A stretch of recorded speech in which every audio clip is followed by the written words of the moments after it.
If you would have asked me 20 years ago, oh, you're going to be in sales, I would have told you, forget that. I don't do sales. I don't like selling. I don't even know how to start. My first initial experience in sales was rejection. Oh my goodness. I could not comprehend how emotionally hurt I was by feeling rejected.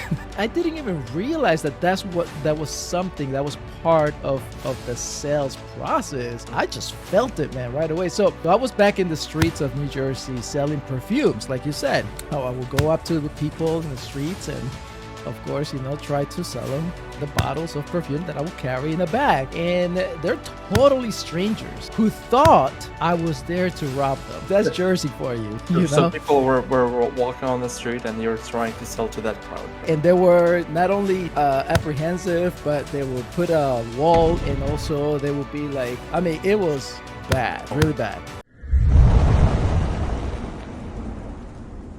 Hey guys, welcome back to the BIG Academy podcast. I'm your host, Alex Thoric. And today on our show, I have a very interesting guest, Eddie, who is known as the #1 sales communicator. His unique and comfortable approach to selling reframes outdated dry scripts, increases conversions with integrity, and produces loyal customers. With 20 years of experience in B2B and B2C sales, online marketing, digital sales funnels, virtual selling, and is the creator of the sand selling method. That's what I want to ask you about as well. A former US Marine who experienced the fear of rejection selling perfumes on the streets of New Jersey. He works with sales teams who feel stuck with outdated and dry sales scripts, useless objection handling techniques, and high pressure closing tactics. Eddie is on a mission to reverse the trend of treating customers like transactions and bringing back the art of building profitable relationships. Welcome to the show. Thanks, Alex. Thanks for the awesome introduction, man. And every time I hear that intro and I hear the sales objections, the training that's just outdated, it just makes me smile because it is. And I'm here to change that. And it's time. It's time to make a difference there. It is, yeah. A lot of people are, there are so many experts and gurus these days, which is a good thing to have and to do, I guess. We live in a new world, but a lot of people don't really have the experience that, s- let's say, people like you have, where they've been and they've done it pretty much, which is the best part of learning from someone like you. Yeah, and it's been 20 years, which is so crazy. And just looking back, I will tell you, I never looking back, I can tell you I did not even imagine being in sales. Hmm. And if you want, I'll tell you my story because you'll Yeah, of see what I course. mean. It's just, I would you love want me to to tell hear. you my story? Yeah, yeah. I would love to hear your Okay. journey, how it all It, started, and oh man, it's how you crazy. how you came up with this sand method. The same method, Yeah, yeah, yeah. Which by the way, that's just so happened to be my last name. and that's Everything just connected. But yeah, but if you would have asked me 20 years ago, oh, you're gonna be in sales, I would have told you, forget that. I don't do sales. I don't like selling. I don't even know how to start. So really, my experience, my first initial experience in sales was rejection. Oh my goodness. I could not comprehend how emotionally hurt I was by feeling rejected. you know, it it was hurts. yeah. It's just, and I didn't even realize that was something that was part of the sales process. Hmm. I just felt it, man, right away. So I was back in the streets of New Jersey selling perfumes, like you said. Oh, I will go up to the people in the streets and, of course, try to sell them the bottles of perfume that I will carry in a bag. And they're totally strangers who thought I was there to rob them. That's Jersey for you, you Some know? people were walking on the street and you're trying to sell to that crowd, right? Yeah, Got yeah. it. They were not only apprehensive, but they will put a wall, and also they will be like, "What are you here to mug me?" Kind of. I mean, it was bad, right? Oh It was wow. really bad. So, so from that moment, I was completely afraid to talk to anyone about buying anything because I didn't want to feel that pain of rejection. So I quit. I quit selling, and it just so happened that I had just finished. I just got out of the Marine Corps, and I ended up selling the perfumes on the streets. But it was all because some guy in the front of the room in a meeting at his house, his mansion, pulled out cash, and he's like, "You can do the same." I'm like, "I'm a Marine. I can do whatever I need to do." Dude, I quit selling, okay, after that experience. um and you know what, but obviously the years went by, and somehow I kept ending up in selling jobs. So one day my sales manager told me I wasn't good enough to sell. If you can imagine that, I wasn't good enough. And he actually introduced me to a movie called The Boiler Room. Do you remember Huh. that movie, Yeah. or have you heard Yeah. of it? Okay. Yeah. I watched it. Well, yeah. Okay. So I didn't know it at that time, but he was really testing me out because he thought, "What, are you in or are you out?" kind of thing. So I went and watched The Boiler Room, and well, that movie sealed the deal for me. I was totally convinced that I wasn't good enough to do sales because there was no way I had the heart to do that slimy, pushy tactics, to close the sale. Like, there was no way I Oh could yeah. do Well, that. it was hardcore. Yeah, like that wasn't me, man. And again, so yep, I quit selling again, or I thought I did, because here's what happened. That was a turning point for me, because at that moment I started to think if there was a better way to selling, a way that I can actually show how much I care before asking for money. So this led me to start to research, and I did a very extensive research and intensive practice too. I practiced a lot, like real life practice. And I Practice failed makes a lot of perfect, right? times too. Yeah, yeah, yeah, that's the perfect, right? And I failed. I failed it up. And what happened was that I ended up finding out that there's different types of approaches, different approaches to selling. And one of them was more connected to the consultative selling. And what I found, though, this was key right here. This is another turning point, because I found that there was actually two paths to the profession of selling. There is the money driven path, and then there's the people driven path. Hmm. Now, both paths in selling, they're super successful and they're great in that career. Those individuals in those two paths, amazing. The problem was that for me, I kept learning from money driven sales professionals, and that's why I couldn't see myself doing sales like that, because I realized that I wasn't aligned in the right path. And I found out that I was a people driven people driven professional, and no one was teaching me that no one. So And so that's, it would be a different style of selling. yeah, absolutely. So I was learning from those individuals who and like anything else, I used to see them. I used to see my managers, I used to see my leaders, and I would think, what the heck, how is it that they're doing it and I can't get it together? And I will go and attempt to do it. And of course, all the tactics, all the techniques, all the ABCs, one, two, three, no matter what, I still felt that I wasn't good enough for selling. And guess what? I found out that I'm not alone. There's a lot of individuals who feel yucky about the closing techniques, the pushiness, the sounding, begging for the sale just because you want to make that extra money, and they feel awful about it afterwards because that's all they know. So that's what happens. So today, that's the whole idea behind what I do. I'm on a mission. I'm on a mission to reverse the trend of treating customers like transactions, and bringing back the art of genuine conversations and profitable relationships.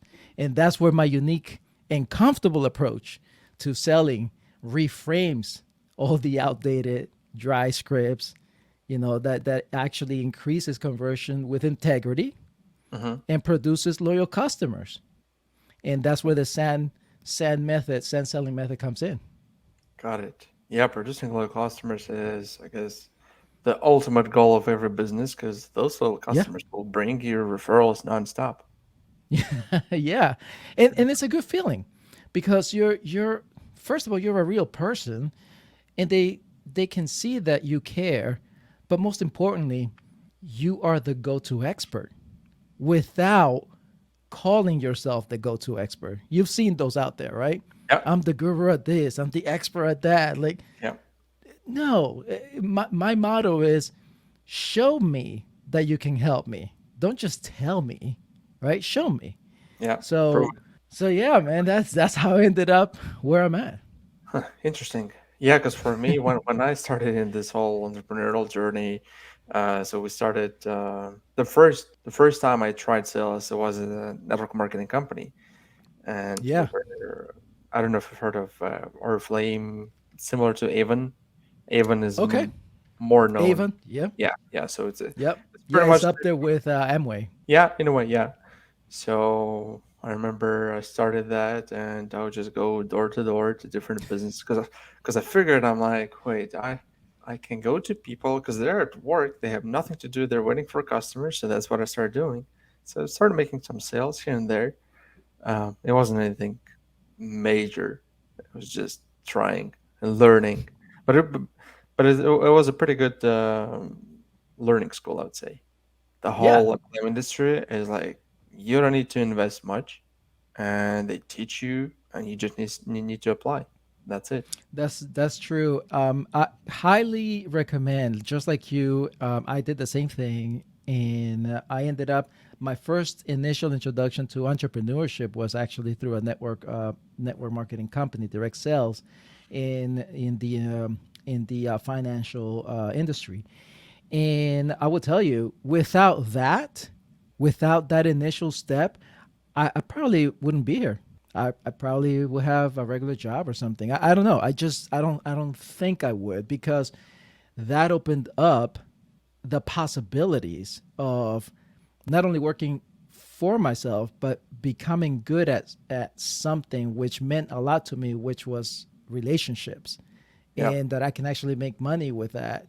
So yeah, yeah, I will say anyone who's looking to get better at sales through the art of relationships, and an attitude of solopreneur, like an entrepreneur type of attitude, then yeah, network marketing. Of course, not every single network marketing is good.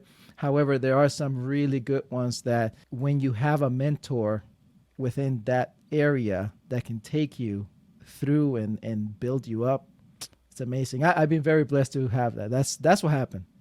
I had a got it. really amazing mentor that took me under his wings, and man, a lot of things that I know now is due to that initial entry with that mentor that I had.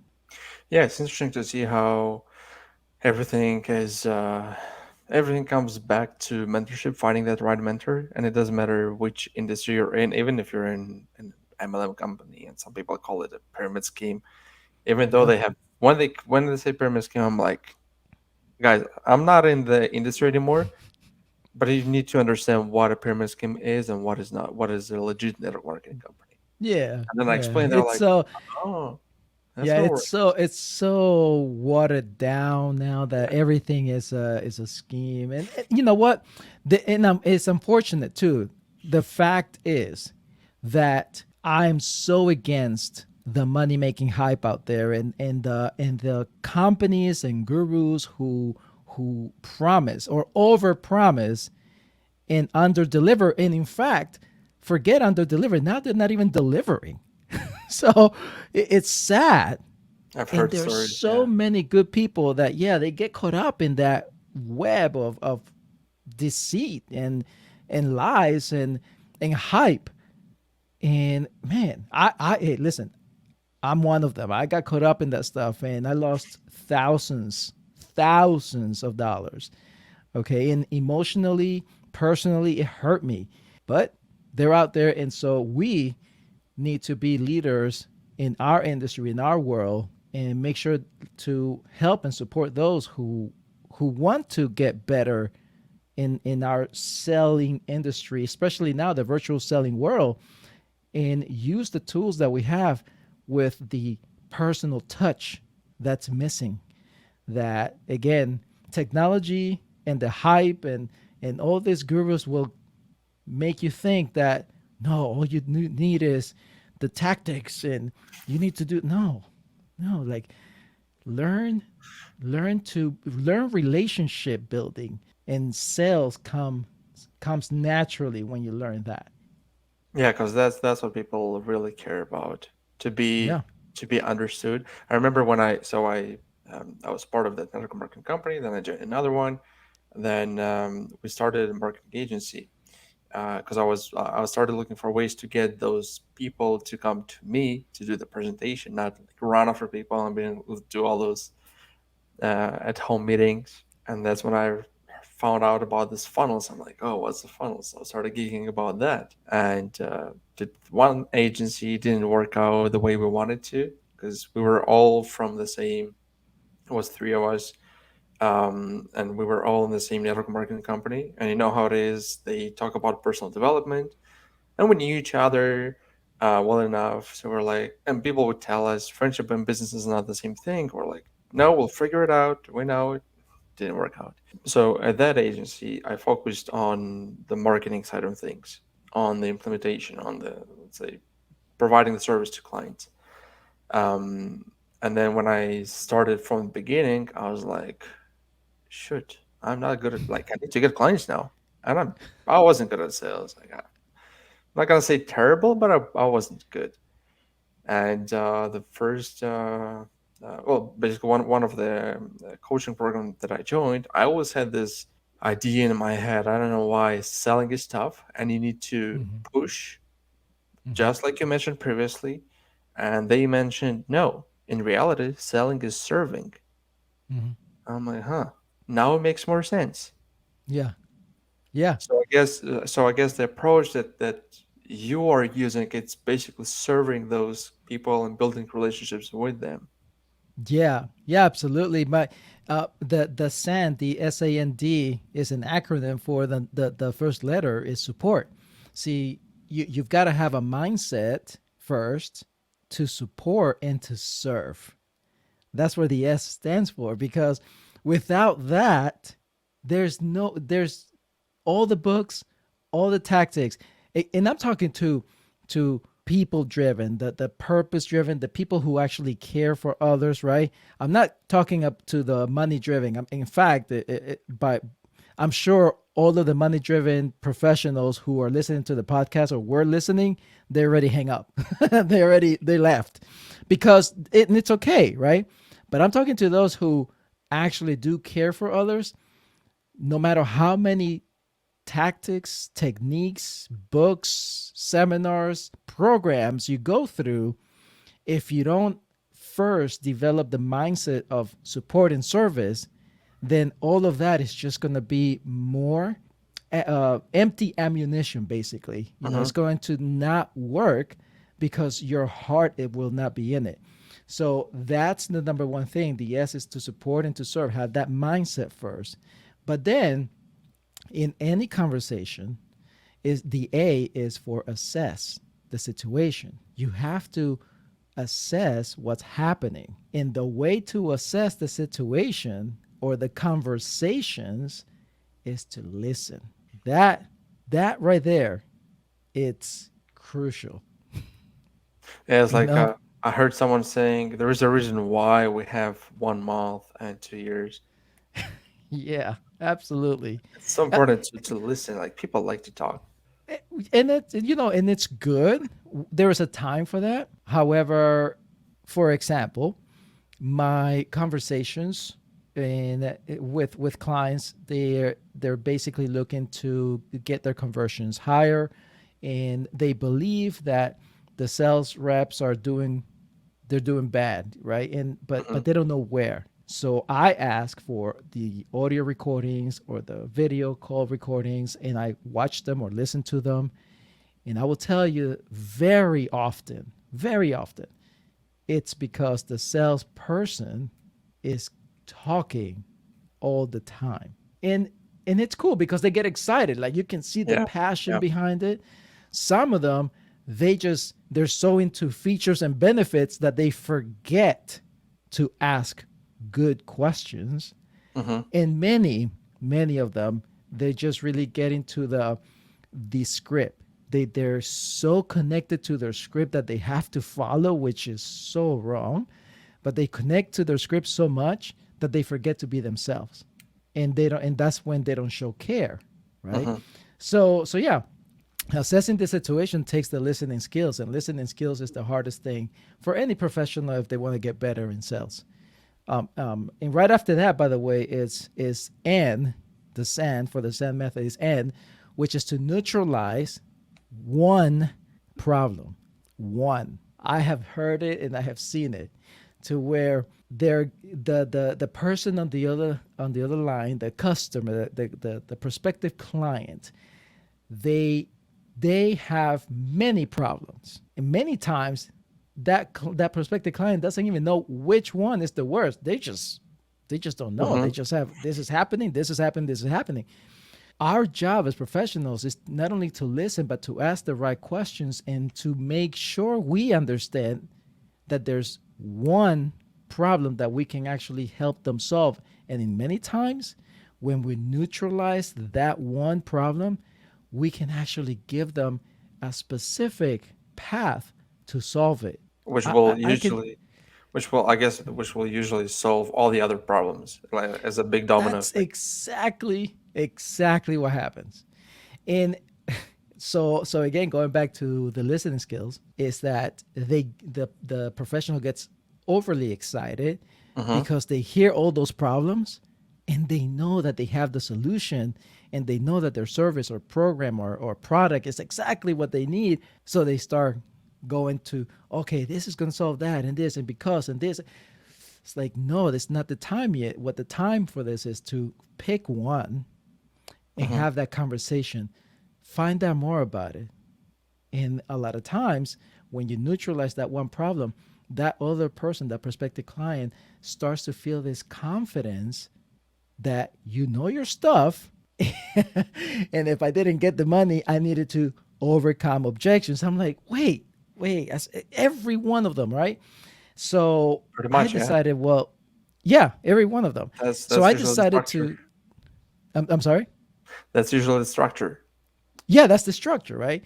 So I decided to look over it, and thought, okay, well, if I was, because like, we will do helo casting, like helicopters, and we will, jump in the water, and we have to completely detach from a freaking helicopter and jump into the cold water sometimes, and it's dark, and you don't know what's underneath there, and it's the ocean, like, it's crazy, but we have to detach ourselves from that situation and into the Yeah. water. Well, I started thinking about it. I thought, after I did it, it actually, the water became less of a fear factor, but more of a controlling factor. I was able to now control my situation and be able to swim a few hundred yards to shore because I was now in control. The fear from detaching, from jumping, was the unknown. I didn't know what was going to happen. And so I started looking at and thinking at the sales conversations. And at the end, that's usually what happens, right? At the end, you're now asking for money, and you are freaking out because you don't know if it's too much, or if they're going to say yes, Or worse, what are they going to say? What objections am I going to get today? And so you don't want to let go. You try to, be nice about it and then start asking questions about overcoming those objections, but you still are freaking out and you don't want to let go. What I say is completely let go. As long as you have done a good job at the beginning, meaning that if you have positioned yourself not only as the expert, you know what you're talking about, but you also have brought up the total price of whatever you're selling. Mm-hmm. So if it's a $10,000 program or product, you better make sure you say something like this. Hey, Alex, it looks like based on what I'm giving you right now, you seem to be a good fit to our program. It's a $10,000 program that many participants and many of our clients went through and discover more than what they thought they were capable of. So we're going to move on into this conversation and then you just move on. Now, notice what I did. I It was a dropped, it was a smooth transition. yeah, I just dropped the price in there. So, and again, so here's the story that I'm going to tell you. So the lesson to detach is difficult because again, you're supposed to ask at the end. You don't know what's going to happen. You're freaking out. What objections are you going to have to overcome? And how much time do I have? Is this person for real? Can I take them and convince them that man, you can save yourself so much by just detaching, just leaving. So here's the story. So I, my one of my, it's a good friend of mine, and she basically came to me. She knows what I was doing, and she said, hey, Eddie, and her name is Adrian. So hey, Adrian comes to me and she said, hey, Eddie, I'm not selling enough. What's happening? For some reason I keep getting these objections. So in my head, I didn't tell her this. In my head, I'm thinking, duh, you're supposed to get objections, right? Like, okay, what's new? And then she would say, and they usually want to talk to their husbands because her market audience were women. Mm-hmm. And so I thought, again, in my head, I thought, well, yeah, that's like the number one or two in objections, Traction, yeah. money or talking to the spouse, right? Yeah. So I said, okay, go on.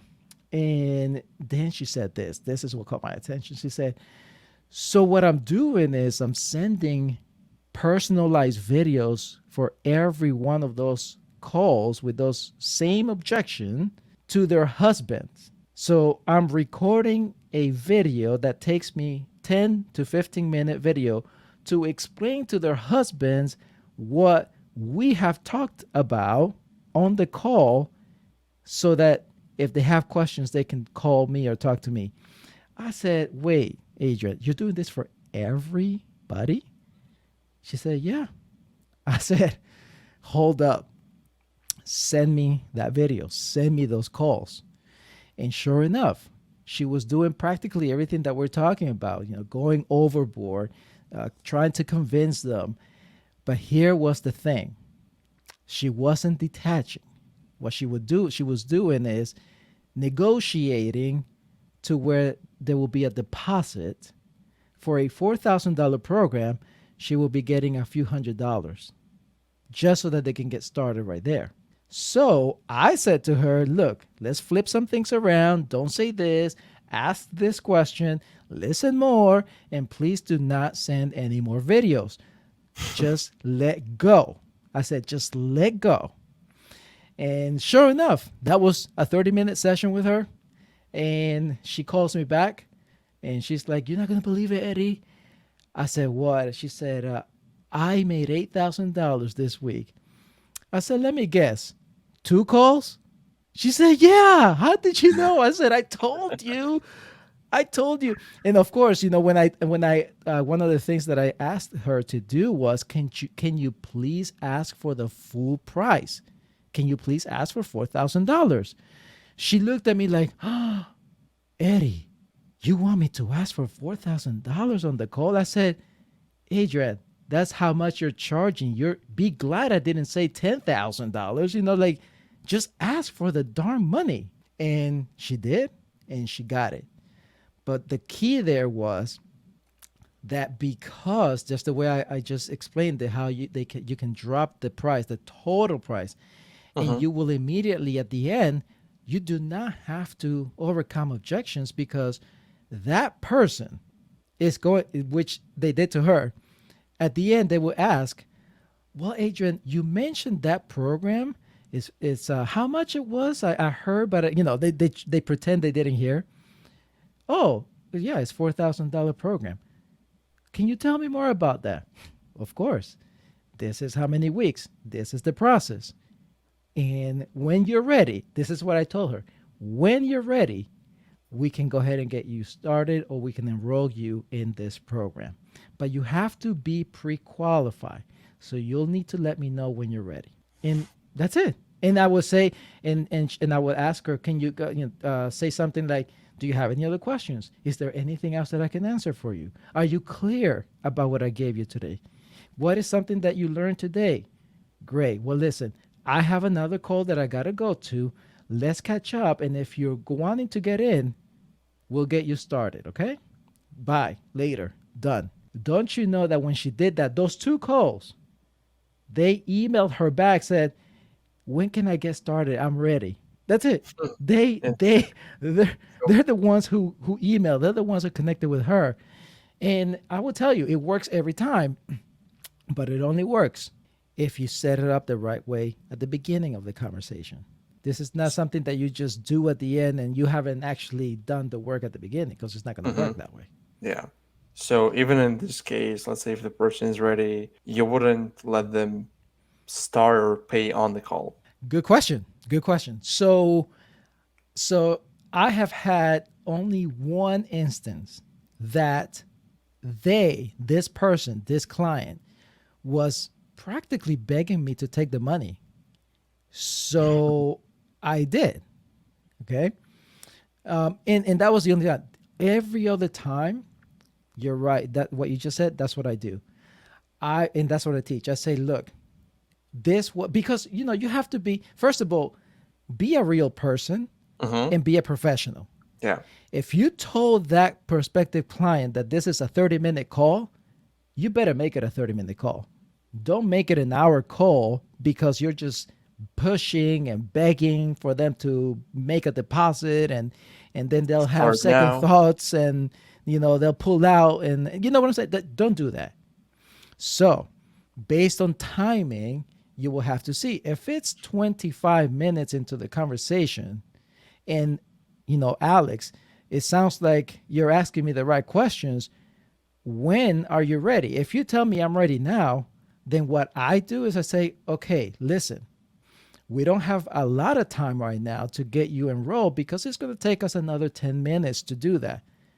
So why don't we go ahead and set up a follow-up call? Do you have any time later this afternoon? Sure, great. Let's go ahead and set it up right now, and I'll call you right back. Is that fine with you?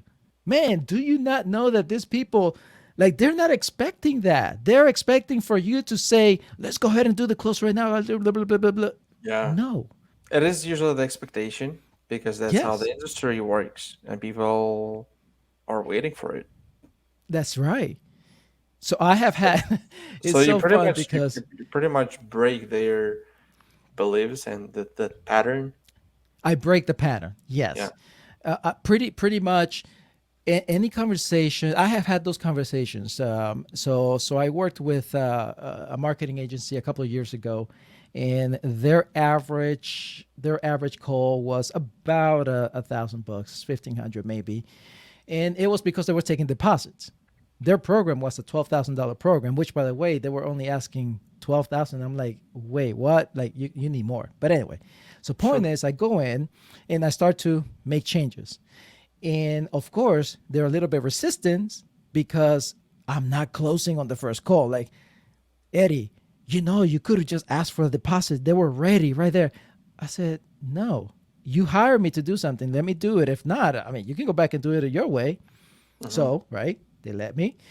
About a month later, I got that flow, right? The process. There's a process to it. You have to get data from those conversations so that the script not to be a robot and say it, but to guide the conversation. I start to build that, right? So So it's the data, more of a framework than a script, it's a right? framework, right? So I get the feedback from those conversations and what worked, what didn't, and where people are at. Like I just get that information, and then I develop and I create that specific script for that company. Okay, so I Hmm. did that the first month. Second month, now we're testing it out, and that's where it started to happen. So in by the first quarter that I was there in that company, I took their sales calls from about 1,500 or so to $25,000 paid in full, bank wire, without me asking for the sale. Oh wow, This that is is what it will happen. impressive. Right, but this is but again, and I told you that that's the ultimate outcome. I did it gradually, so don't think that I went from 1,500 to no. Like I gradually did it, right? But But still, here's it's a 20x increase. yes, but here's how I did that, right? I listened, Hmm. I provided, and I detached at the end. And this is what I would say. I would say, look, and I was very transparent. Look, Alex, you're not a fit right now because our businesses are not aligned at this time. Maybe in the future we can work something out. Do you not know that they will start asking me, how can I fit? How can we make this work? Well, it's about 30 minutes. Listen, why don't we keep going? Why don't we keep this conversation going and find out? Hmm. So all the conversations were like, I'm ready. I said, great. We need to be ready. I need to prepare my team for what we're about to serve for you, we're about to do for you. So what I would like to do is just have a second conversation and let's go ahead and get you enrolled. Or another option was this was the only objection that I would get. Eddie, that's way too much. I was not expecting to pay that much money. I said, well, that's okay. It's understandable. Maybe this is not the right time. There's a time for everything. So maybe this is not the right time for you. Would a pay plan help you out? They will usually say yes. I said, okay, well, what can work for you? Now, we don't have a specific plan, but I want to hear from you so that I can bring that feedback and see what happens, see what we can do. And they will say something, something crazy sometimes. I will say, okay, well, listen, I'm not going to promise you anything, but let's keep this conversation going. Let's see where it ends up. Listen, I remember one time I got this text message from that same person that said she couldn't afford the $25,000. Hmm. And then she's asking me, Eddie, so you said that if I pay this, paid in full, that this is how much? I said, yeah. Okay, can I bank wire? I'm like, sure. And in my head, I'm thinking, didn't you just tell me that you couldn't afford that was way too much, but now you're willing to bank wire? But you know what it was? That was my first lesson in understanding that someone who's ready to get their problem solved, and Hmm. they were looking already to pay someone. All she needed was the confidence that I was the right solution Hmm. and that I knew my stuff. That's all she needed. And they will do the same thing like I would do with them. She wouldn't say, "Oh, let me pay you right now." No, no, no, no, no. Like there's that hesitation, right? She's trained to do that. She was expecting for me to say, "Well, can we get you started with a $2,000 deposit?" And maybe no, You see what I'm saying? So Yeah, again, it's always learning and understanding that you need to learn to detach, but you need to make sure that you have done the work at the beginning. If not, it's not going to work. that's very interesting. So Mm-hmm. instead of them, because usually the way agencies work, it's let's say it's a monthly retainer. So in this Yeah. case, you just sell, I don't know, say a 6 month contract, for example, right, or 1 year Exactly. contract, Yep. and Yep. they pay upfront. In that front, yeah. Yeah, And yeah. and again, it's the biggest conversations with my clients is more than likely increasing their price. That's like the most conversations I have. because they're undervaluing themselves, and also because that comes from that train of that mindset of thinking that they need to, get a payment and get a deposit in, make it the least amount because I don't know, people don't want to pay that much. Contrary, I have a good buddy of mine, and he experienced the opposite on a call, and he told me about it. He basically got on a call, and the person, the business that wanted to hire him, did not hire him, and they told him because he was too cheap. And that's what I've heard, yeah. And I noticed the way, well, I started that way too. When we started pricing services, and like, okay, so you try to look at the market. You can't be way too expensive because you don't have that much experience, of course. Then you're trying to be somewhere maybe in the middle, but not too Mm-hmm. cheap. So you do in Mm-hmm. the middle and a little bit cheaper than the middle. Mm-hmm. That's what I've noticed, and that's what we've done as well. Yeah, and I will tell you that it's the normal thing to do. What I say is you need to price your hourly rate first. You can't be in well, first do that, right? So how much are you, your service and what you do, your expertise and experience, in the value? Because remember, there's no other Alex, there's no other Eddie, there's no other person like you, right? Mm-hmm. So your experience and the expertise, what do you bring? How much is that hourly? So once you know your hourly rate, now you start, because of your experience, you start to see, wow, that project took me this much, or that many hours in the week, or that many hours in the day, or how about this, how many people does it take to complete that project? So now you have to include all of their hourly rates, including Mm-hmm. yours. You see? So that's how you start. Then the second thing to do is, now you go out there and who's now actually charging that much? And then you go 10% above that. Yeah. Interesting. And here is why. Here is why. And now again, percentage wise, I just dropped that 10%. It could be 1%. I don't care, but you have to go a percent up. And here is why.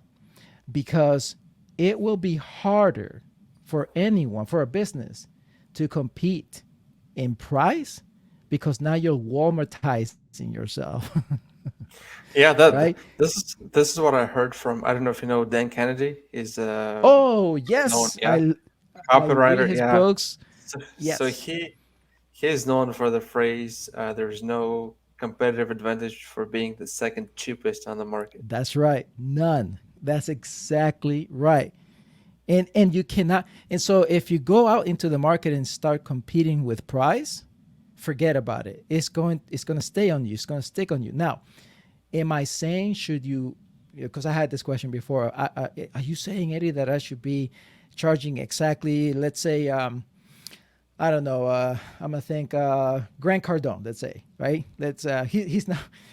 I'm not even close near to what he does. Okay. Hmm. However, I do know, because through friends of mine in my network, I do know that he charges about 10, 20 grand an hour just to sit with him. It's crazy.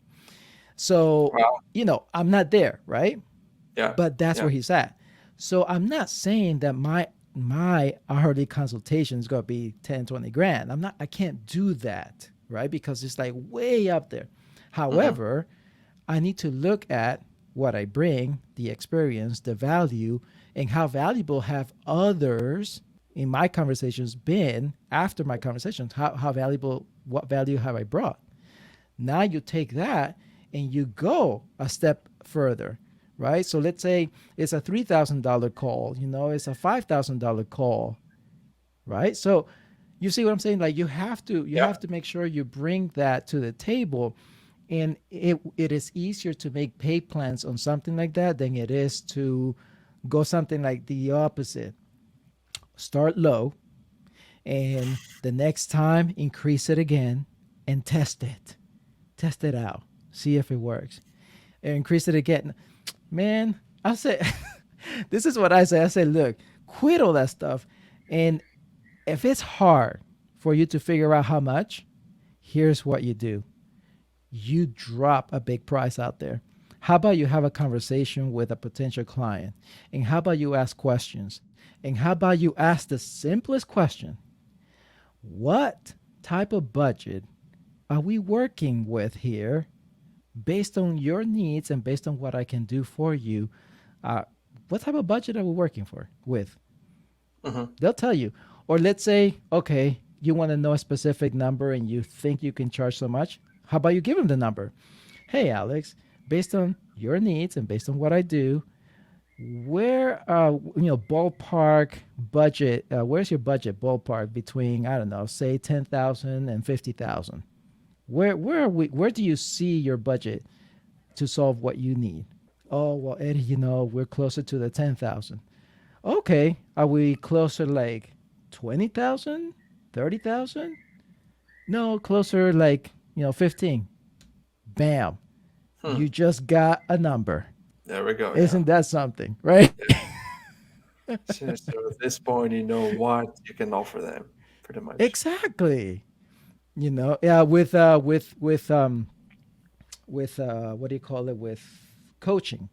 Mm-hmm. With coaching, for example, an average coach, a good coach would be business coach about 10, 15 grand, maybe even 20 grand. Mm-hmm. There's more than that, but 20 grand for, let's say, a 3 month program. And that's decent, right? 15, 20 grand is decent. So would you go and start something like that? You could, but what about taking a step back and actually helping a business see the value that you bring and ask them, hey, you know, what would you pay based on what I just helped you with? What would you be willing to pay another coach to do what I just did for you? Find out. And Because then if whatever you, it is. Yeah. yeah, because if you either save them 20, 30 grand in their business, or like what happened to me, if you increased 20 grand in a call, like what would they say? They'd be like, Yeah. man, I would pay 100 grand to, 4 times my whatever, right? You see what I'm saying? Yeah. It is. It is so much. There is so much truth to it because I'm guilty of that as well. I had a talk with my business partner. We would, because he's focusing on one niche, I would focus on the other niche, and I told him about this client who made. He actually Well, he wrote a testimonial, and he writes like, "Well, we've been working together for a year. It's a kettlebell gym, so CrossFit type of gym. CrossFit, okay, yeah, Yeah, it's more of they work mostly with kettlebells, but yeah, there's different boot camps. yeah, So they made that year $100,000, and now this month they're opening second location. wow, So for me personally, that's a big pat on the shoulder. yeah, Oh, that feels good. So as you mentioned previously, when clients say, "Oh wow, this works," and it does feel good because you know that hmm, you make a difference in their life as well. And when, let's say, we talk to other clients, we can hmm, easily increase the price for the service yeah. because we know what we're capable of. Yeah, and you just but again, you just have to have those conversations, right? Be very transparent and genuine, and go back to those clients and say, "Hey, client, this is can you do this is another sales practice that we should all remember." And again, I go all the way back to the fundamentals, man. It's like And ask. that's where it's at, really. That's where it's at, because for this one, for example, ask for the testimony, but can you ask the before and after? Like even today, billions of dollars are being spent on advertising, and the best ones are the before and after. So when you go to the client, you basically say, "Look, client, before you met with us, before you found us, how much?" And again, you have to have those conversations of money, because more than likely in your area or most people area, that's what's going to make sense, money sense. How much money was your company at? What was the revenue? Okay, after you met us now and after a few months have passed by, has this revenue increased, and how much? Right? If they give you a percentage, cool, right? So now you figure, the question is, okay, if we got you an extra, I don't know, $100,000 in your revenue, what would you be willing to pay to get 100,000? if you were to do it again? What would you pay, or who would you pay, and what would you pay to get 100? Most people will say, man, it'll be easy just to pay 10 grand and get 100,000 back. Easy. 20 grand and 100,000 back. Easy. Do you see that? So yeah, you need to Yeah, have those yeah. conversations and find out because, It's really the man, perspective. absolutely. Yeah, very interesting. I'm loving this topic. I love it, man. I love it Awesome. too, man. And it comes, and again, man, it's Alex. It's anyone listening, really. It's all about be true to yourself. If you are the type of person that really gets excited when clients get success, or gets concerned if clients have a need that you can solve, if you really feel that, then you should listen and pay attention to the type of sales process that you have, Hmm. because I've seen it time and time again. Like I've just told you all the stories. A lot of good, hard, people driven professionals and entrepreneurs and mission driven, people who care, they are learning from the money driven techniques. And so when they come, the people, the audience comes into their world, there is something that breaks down through the process, because they saw this person, this genuine person out there, that is like, oh my goodness, they care. And then they go through your sales process and, oh shoot, it's just another person wanting money. And it's not right. I mean, I'm sure there are some scammers out there. I'm sure there are. But if it's real, a real true person that really genuinely cares for people, just take a look at your sales process, Hmm. your entire sales process, and your sales team. Or if you're the only one selling, which you shouldn't do that, by the way, but if you're the only person selling, take a look at what you're saying, because you may be in the wrong path. You may be disaligned with who you truly are, and that's why it's not working. That's why you're not moving ahead fast enough. And people, yeah, people are not becoming clients. Yeah, I can attest to that, to what you just said, because so we have a client, a couple who became our clients. She told me that they canceled, so they flew to California to meet with this agency. They created this entire plan for them, and last minute they backed down because they didn't feel right. They Mm, something was wrong. Yeah, there you go.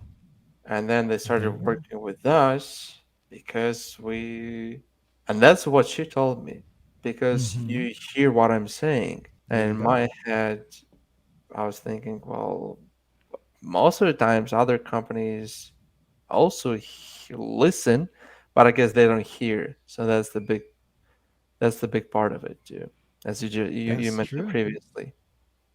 Yeah, it's that type of approach. It's the type of approach that you basically challenge that prospective client in a good way. So you're teaching them almost that you're basically saying, hey, I'm listening, and let me show you what we can do, and let me really show you this is and sometimes you can go a step further and say, in fact, if you do ABC 1 2 3 right now with your team, you guys will see improvement.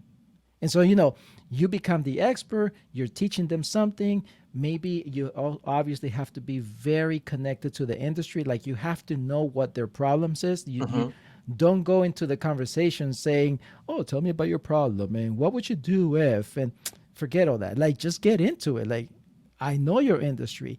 I know the situation, and you're telling me the things that I know. So let me show you something. So when you become that type of person, the expert in that scenario, that's what they do. They just, all they need is that confidence. Wow, Alex knows what he's talking about. He understands my problem, and I'm confident that what he has can help us. See? Very interesting. Yeah. So Mm-hmm. when it comes down to the closing side of things, the way you explained your process, you're following more of a two-step close, right? So you have a call with Yeah, them in a way, right? in a way, yeah. It's a two, sometimes even three-step close because I usually say three. Sometimes the good ones are two. The outstanding ones, the ones that are usually I don't allow them many times, but usually it doesn't happen. Is there's no one time close. It's those are the hard sellers, right? Hard closers, and I don't like to Most of do times, that. yeah, yeah, Yeah, unless again, I've had it happen to where Eddie, can I please pay you now? You've helped me so much, and it's like that one conversation. I'm like, okay, just pay me, okay, and move on, right? But yeah, so it's a two or three step process, and the reason for that again is because you think about it this way: it's only one of you. There's hmm only one Alex. There's only one Eddie. We're only one, and there are many clients with about the same problem that we can solve. So, why would I spend all of my energy into just one where I need to go out and help others? So, yes, I'm interested, and yes, I can do it. And if you're ready, let's have a second conversation because I got a call. I, this is what I have to do. And so you do it that way, and the person on the other side, that that entrepreneur, that business owner, that sales leader feels confident now that wow, he's the commodity, right? yeah, Like there's only one of him, so I got to get in now because he knows his stuff. You see?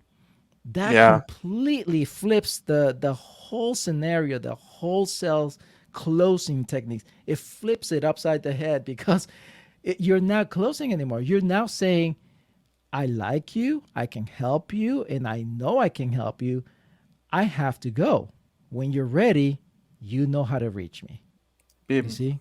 yeah, being showing that you're a professional at the same time. Yep. And just in case if anyone is thinking out there that okay, well, what about if I don't have another call? What about if it's the only one and I'm struggling to get money. I need to pay my bills, right? Well, number one, stop it. Stop that Well, because that shows on the calls. Needy. yeah, it does. It And as I shows. mentioned, your fourth step is detach. So Yes. you say the number and there you go. Detach. Go. Just jump. Who cares? Don't care. Just do it. Um, what's my girls that they like the movie Top Gun, the new one, I haven't watched and it yet, Maverick. but yeah, Well, there's yeah, this yeah. one part that he tells one of the pilots, "Don't think, just do." Just do, and that's the attitude we have to have. When you start thinking, it shows. It really, really shows. So that's why, if you're wanting to get better in those sales conversations, train your mindset to be more relational, to really care, and hmm read the book. I like my favorite book is How to Win Friends and Influence Others. Right, like read those type of books, listen to that, become better at that, and not at overcoming objections. Don't go to books that show you how to overcome objections. I mean, think about it. The more you do that, the more you're gonna get objections. Yep. Why would you bother with that? So yeah, coming to that point where you understand that what you do is good, that you care, and that you're a professional, and come on, both of you are adults. They know how to reach you. It's not like, if they wanna, good. If not, that's okay. hmm I'll get another client. But that's what happens, man. So if you start to feel needy, and I understand because I've been years ago. I've been in that position, man, dude. It's like, oh my goodness, I need a sale. I need something, and it shows. And those are the people who don't buy, and you're like scratch your head, like, what the heck did I do? And it's because they felt it, they saw Yeah. it, or whatever you said. You said something that made them think, oh shoot, yeah, he's not what he says he is because he's now acting as the other ones, begging, pushing. It's the end of the quarter, so he has to give me a deal, or It's Hmm. Friday, so he has to make this extra sale, extra closing, right? Yeah. I attended as you mentioned, Grant Cardone earlier. I attended their 10x bootcamp 2 months ago, 2 or 3 months ago. Hmm. I don't remember who said it on the stage. Maybe it was him. Maybe it was somebody else from the team. Where they say you don't have a sales problem, you have a prospecting problem. You have a Hmm. pipeline problem. Hmm. Hmm. Usually, as you said, it does fail. I mean, people can feel it, and it happened to me before. Yep. I knew it on the inside. I'm like, I I know they can feel it, but how can I get rid of this energy? I guess, but I need that sale, and they're like, no, Yeah. just fill that pipeline, and then you don't want it. Okay, thank you. Next, Yeah. And have you heard that saying, fake it till you make it? yeah, Okay, this is the only time that I will say to anyone out there who does not have a good sales pipeline enough, which you should, but if you don't, if you're just starting out, this is where you want to fake it till you make it. Because I'm telling you, it is the hardest thing. I can assure you, I have had people come back to me. My client, one of them, when I do the one-on-one, right? Those are the ones because they're making the sales. They're doing it, right? yeah, yeah. And and one of them came back and he's like, Eddie, I was there. I did exactly what you said, but I couldn't detach. I said, it's all right, man. I know. Because it was his first time. Okay, I know it's hard.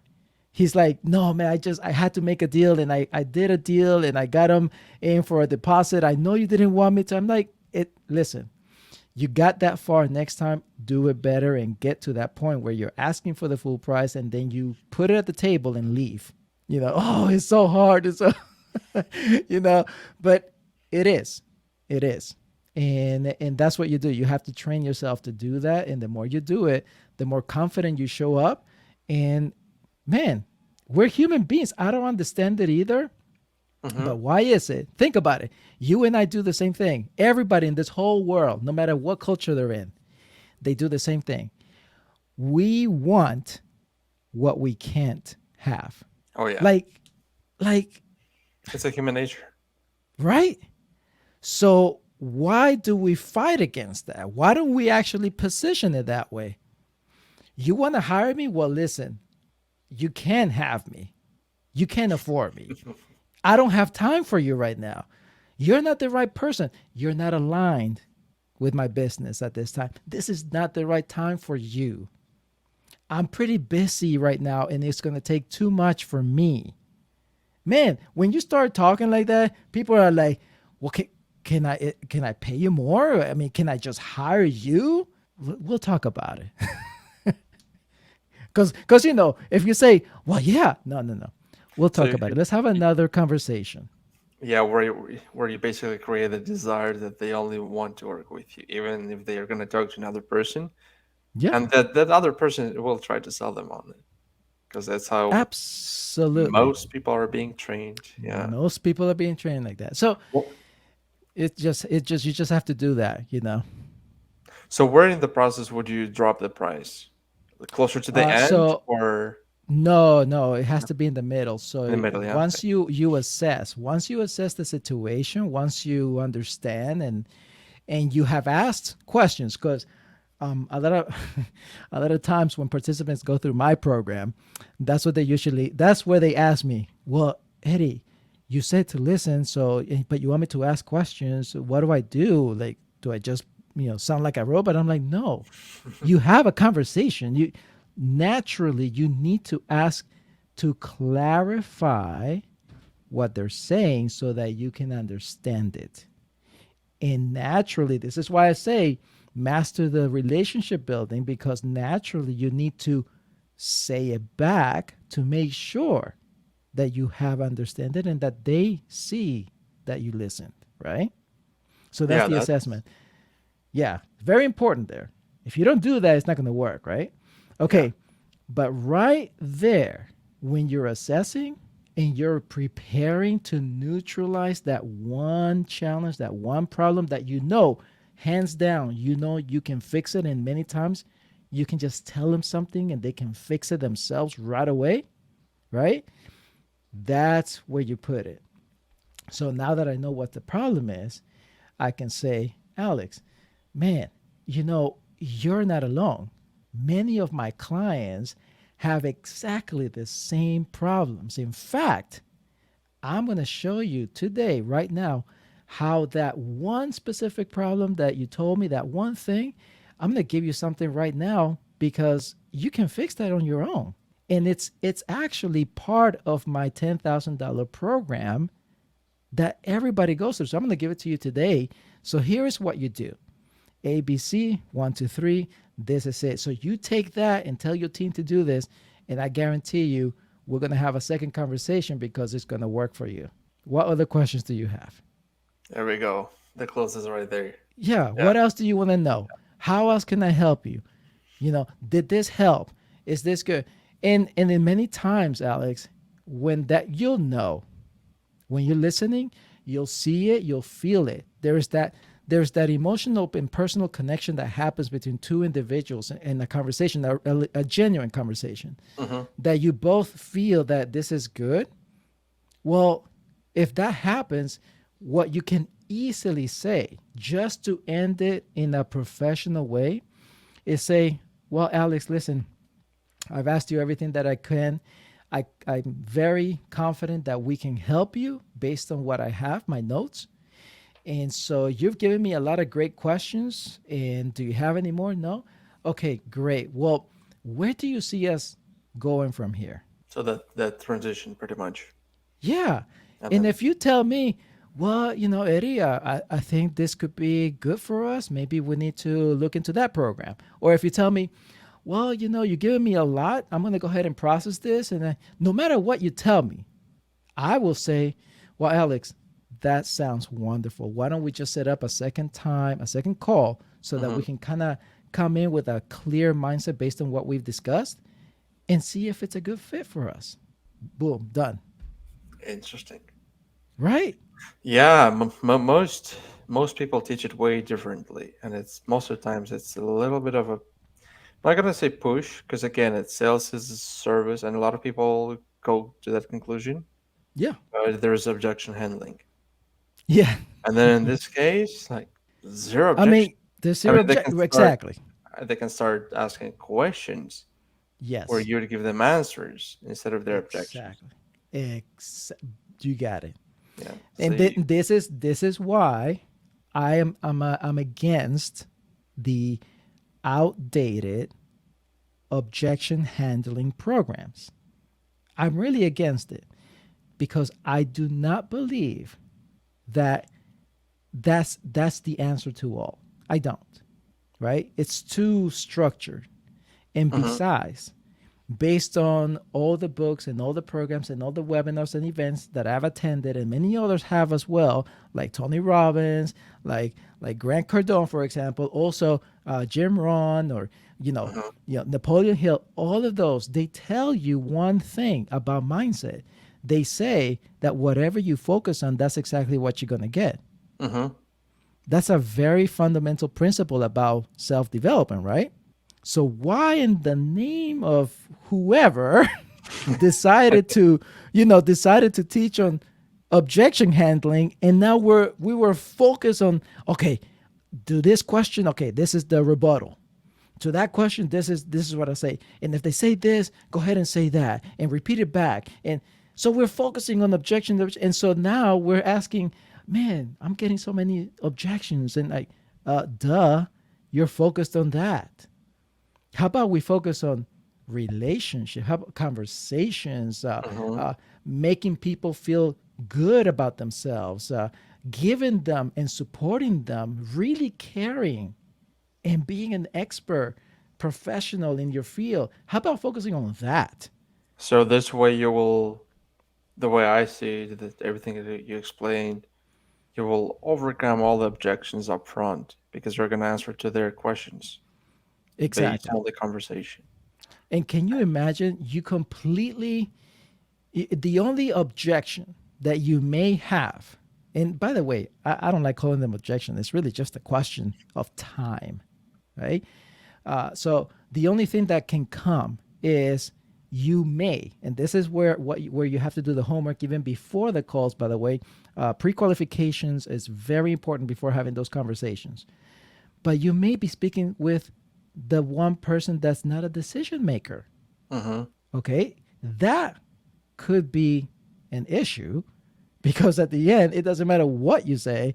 It's like, oh, I have to talk it over to our boss, to my spouse, to whatever. Like, then you're like, oh, shoot. So, again, in my methodology, in my way of doing things, in the end, it wouldn't matter because you're still going to have that second conversation where I have said, oh, Alex, it makes, to me, it makes sense that we continue this conversation, but let's go ahead and make sure that John comes in because it sounds like you guys need to talk it out. So why don't we just set up another time and have him in?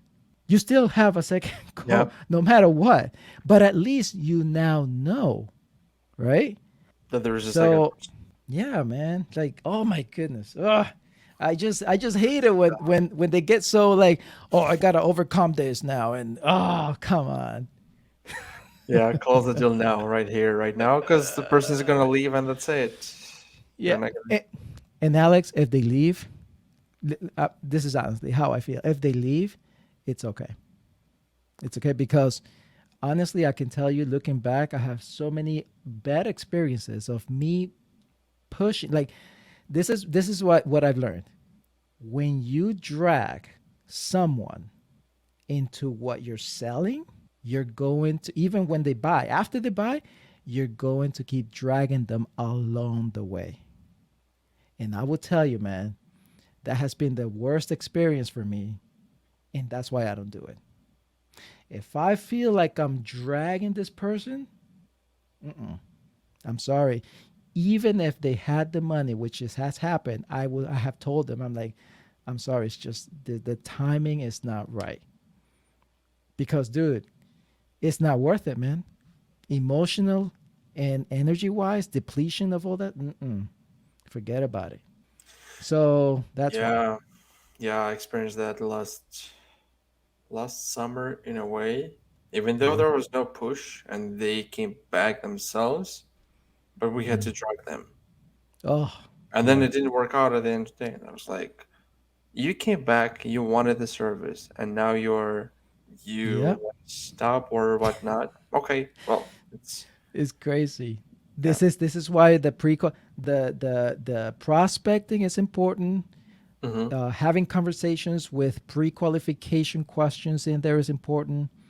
Having a pre-qualification questionnaire or form before having that call, and having an enrollment process that qualifies them to come into the program, the service, or the product. Those are crucial. Those are things that you must do. And I will tell you again, if you're just starting out, if you're in sales and if you don't have those in place or your company doesn't have those in place, you're going to end up doing the same old thing. Go and talk to 200 people a day, and out of 200, five will say yes, and then you'll get one call in the book, and have many. Dude, It's it's like, a waste yeah, of it's a time. numbers game. I mean, It's it a is a numbers numbers. game. It is a Yeah, numbers game in a way, but not the way the not industry. that way. Yeah. Heck no. It's a waste of my time and energy. And again, I've done it all, man. So, the cold calling. I've got scripts for that to make the cold calling better because they suck, right? But it's again that personal approach, man. It's that personal touch, Mm-hmm. and you don't have to do all that stuff as long as you're having conversations, genuine conversations.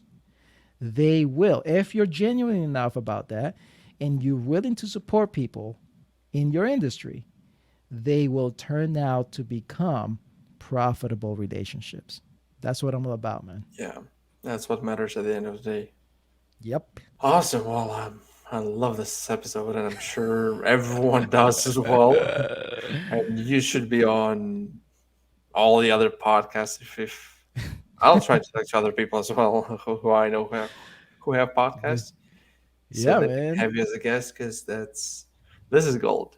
I love it. Well, thank you. I appreciate you, man, because it takes more than one person. It takes more than me to go after my mission, which is Hmm. to completely reverse the trend of trading customers like transactions.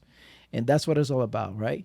If I can give you hope, if I can give your listeners hope and a path that they can become better, then they're going to have those conversations with those customers, and those customers are not going to feel like just another transaction. They're actually, and that's why they become loyal clients or loyal customers, because they will actually feel, wow, this is different. Wow, they really care. So that's what it's all about, one person at a time, right? Yeah, that's what matters. Awesome. Well, can you share where can people find you? Yeah, so they can go to eddiesand.com. That's EDDIESAND.com. They can go there and check out it takes them directly to my LinkedIn, basically. And in That's Thoric. there, yeah, yeah. And in there, they basically, right there, they'll see a link to the three mistakes that I have found in sales calls. They can download it for free. And no, you do not need to give me your name, email, phone number, address, and none of that opt in stuff. Okay. It's just practically a Google Doc that they can just download. So, yeah. Yeah, go after that, and that's where you find me. That's where I'm most active at right now. Got it. Awesome. Yeah. Well, thanks a lot for coming to the podcast. I appreciate your time. This is the most valuable asset that we have, and thank you for giving this hour and sharing all your experience and knowledge with our people. Oh, thank you so much, Alex. I appreciate you too as well. And man, this was awesome that we met, and I'm so happy that I was here at your podcast. So go get it, man. It's awesome.